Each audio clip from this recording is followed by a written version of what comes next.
اللہ اللہ اللہ اللہ اللہ اللہ اللہ اللہ بسم اللہ الرحمن الرحیم حامدا و مصلیا اما بعد اعوذ باللہ من الشیطان الرجیم بسم اللہ الرحمن الرحیم ولا تقتلوا انفسکم ان اللہ کان بکم رحیما صدق اللہ العظیم۔ محترم ناظرین و سامعین، السلام علیکم ورحمۃ اللہ وبرکاتہ۔ آج کی گفتگو نوجوان اور خودکشی پر ہے، کیونکہ آج کے دور میں آدمی اپنے زندگی سے پریشان ہو کر آتم ہتیا اور خودکشی کر لیتا ہے۔ تو خودکشی پر روشنی ڈالنے کی کوشش کی جا رہی ہے۔ سب سے پہلے سمجھ لیتے ہیں خودکشی کہتے کسے ہیں۔ اپنی زندگی کو کسی نہ کسی طریقے سے خود ہی ختم کر لینا خودکشی کہلاتا ہے۔ زندگی اللہ تبارک و تعالی کا عظیم تحفہ ہے، لہذا اس نعمت عظمیٰ سے ہر اعتبار سے فائدہ اٹھانا چاہیے اور ہمہ وقت اپنی زندگی کو اللہ تبارک و تعالی کی یاد اور عبادت میں گزارنا چاہیے، خواہ کتنی ہی تنگی یا تکلیف ہی کیوں نہ ہو، کیونکہ انسان دنیا میں ایک بار ہی آتا ہے۔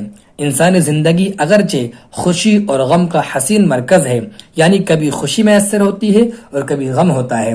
وہی مال و دولت جو سکھ اور چین کا سہارا ہے، کبھی اسی دولت سے دکھ اور پریشانی ملتی ہے، بلکہ بسا اوقات انسان کا مال انسان ہی کے لیے وبال جان بن جاتا ہے کہ جان بچانا مشکل ہو جاتی ہے۔ ایسے ہی اولاد بڑا میٹھا پھل ہے اور بندے کے دکھ اور سکھ کا سہارا ہے، مگر وہی اولاد جس کو بڑے ناز و نعمت سے پالا ہوتا ہے پریشانیوں میں مبتلا کر کے زندگی کو اجیرن بنا دیتی ہے۔ انسانی راحت اور وقار کا بڑا دار و مدار صحت پر مبنی ہے۔ تندرستی انسان کو زندگی کی رعنائیوں سے لطف اندوز کرتی ہے۔ تندرستی ہو تو دنیا کی ہر نعمت بھلی لگتی ہے، مگر صحت کے بگڑنے سے زندگی کے شب و روز بڑے تلخ اور کڑوے ہو جاتے ہیں۔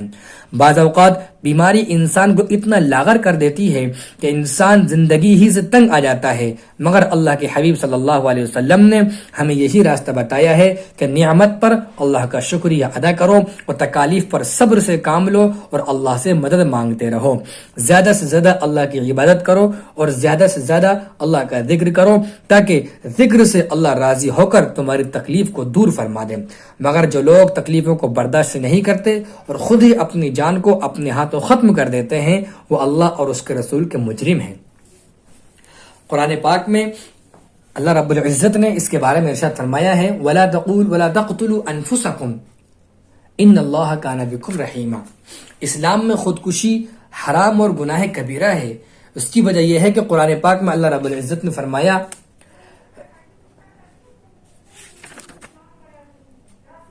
کہ خودکشی کرنے والا نعمت کا نافرمان ہے، اس لیے آخرت میں سزا کا حقدار ہے۔ لہذا کسی مسلمان کو اپنی جان سے خود ہاتھ نہیں دھونا چاہیے، کیونکہ اللہ تعالیٰ نے خود ایسا کرنے سے منع فرمایا ہے۔ قرآن پاک میں ہے وَلَا تَقْتُلُوا أَنفُسَكُمْ إِنَّ اللَّهَ كَانَ بِكُمْ رَحِيمًا، اور اپنی جان کو خود ہلاک مت کرو، بے شک اللہ تبارک و تعالیٰ تم پر بڑے مہربان ہیں۔ اس آیت کریمہ میں حکم دیا گیا ہے کہ خودکشی مت کرو، لہٰذا مسلمان کو اللہ پر پورا بھروسہ رکھنا چاہیے اور زندگی کی کسی تکلیف سے مایوس نہیں ہونا چاہیے، خواہ حالات کیسے ہی پریشان کیوں نہ ہو جائے۔ اپنی سوچ کے مطابق تکالیف اور پریشانیوں سے نجات کے لیے تدابیر کو اختیار کرنا چاہیے اور اللہ پر پورا یقین رکھتے ہوئے بارگاہ رب العزت میں جھک کر اور آخری دم تک ڈٹ کر مصیبت کا مقابلہ کرتے رہنا چاہیے، کیونکہ جو لوگ زندگی سے تنگ آ کر خودکشی کر لیتے ہیں، آتم ہتیا کر لیتے ہیں اور اپنی جان کو ختم کر دیتے ہیں، وہ در حقیقت بزدلی کا اظہار کرتے ہیں۔ اللہ کے بندوں کا کام نہیں کہ ہمت ہار جائیں، لہٰذا خوف خدا کے تحت اپنے آپ کو اس جرم سے ہمیشہ محفوظ رکھنے کی کوشش کرنی چاہیے۔ قرآن کی آیت ہے اور ہم نے موت و زندگی کو ایجاد کیا تاکہ دیکھیں کہ تم میں بہتر عمل کرنے والا کون ہے۔ خودکشی بہت معیوب فعل سمجھا جاتا ہے، خودکشی بہت خراب چیز سمجھی جاتی ہے، معاشرے خراب کر دینے والی چیز ہے۔ اللہ رب العزت نے فرمایا وَأَنفِقُوا فِي سَبِيلِ اللَّهِ وَلَا تُلْقُوا بِأَيْدِيكُمْ إِلَى التَّهْلُكَةِ وَأَحْسِنُوا إِنَّ اللَّهَ يُحِبُّ الْمُحْسِنِينَ۔ اللہ کے راستے میں خرچ کرو اور اپنی جانوں کو اپنے ہاتھوں سے ہلاکت میں نہ ڈالو، بلکہ دوسروں پر احسان کرو، کیونکہ اللہ تعالیٰ احسان کرنے والوں سے محبت کرتا ہے۔ حضور اقدس صلی اللہ علیہ وسلم نے بھی خودکشی کی مذمت فرمائی ہے۔ چند احادیث پیش خدمت ہے۔ ابو حازم نے سہل بن سعد رضی اللہ عنہ سے روایت کی ہے کہ مسلمانوں کے بہت بڑے جواں مردوں میں سے ایک آدمی کسی غزوے میں نبی پاک صلی اللہ علیہ وسلم کے ہمراہ جہاد کر رہا تھا۔ چنانچہ نبی کریم صلی اللہ علیہ وسلم نے اسے دیکھ کر فرمایا، جو کسی جہنمی شخص کو دیکھنا چاہے تو وہ اس آدمی کو دیکھ لے۔ چنانچہ مسلمانوں میں سے ایک آدمی اس کے پیچھے ہو لیے، جبکہ وہ اسی طرح مشرکوں کے ساتھ جان توڑ کر لڑ رہا تھا، یہاں تک کہ وہ زخمی ہو گیا تو اس نے مرنے میں جلدی کی۔ چنانچہ تلوار کی نوک اس نے اپنے سینے کے درمیان رکھی، یہاں تک کہ اس کے کندھوں سے پار ہو گئی۔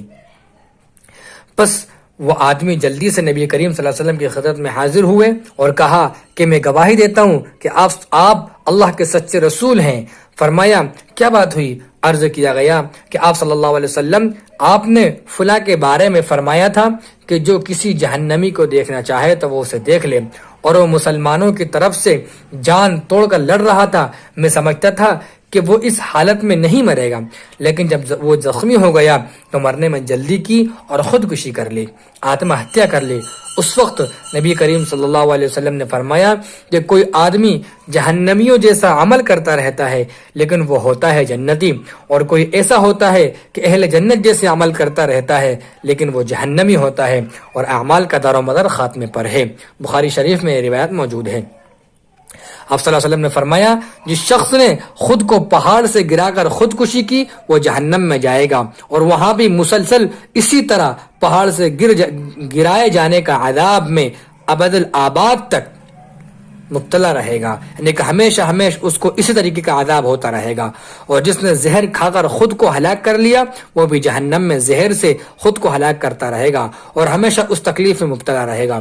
اور جس شخص نے خود کو لوہے کے کسی ہتھیار سے ہلاک کیا وہ جہنم میں بھی اسی ہتھیار سے ہلاک کیا جائے گا، اور اسے مسلسل یہی عذاب ہوتا رہے گا۔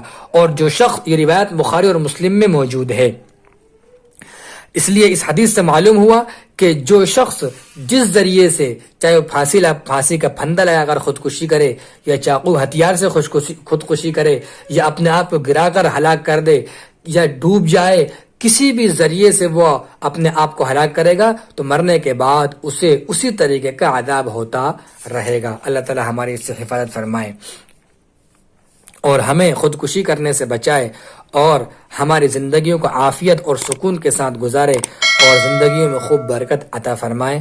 آمین۔ السلام علیکم ورحمۃ اللہ۔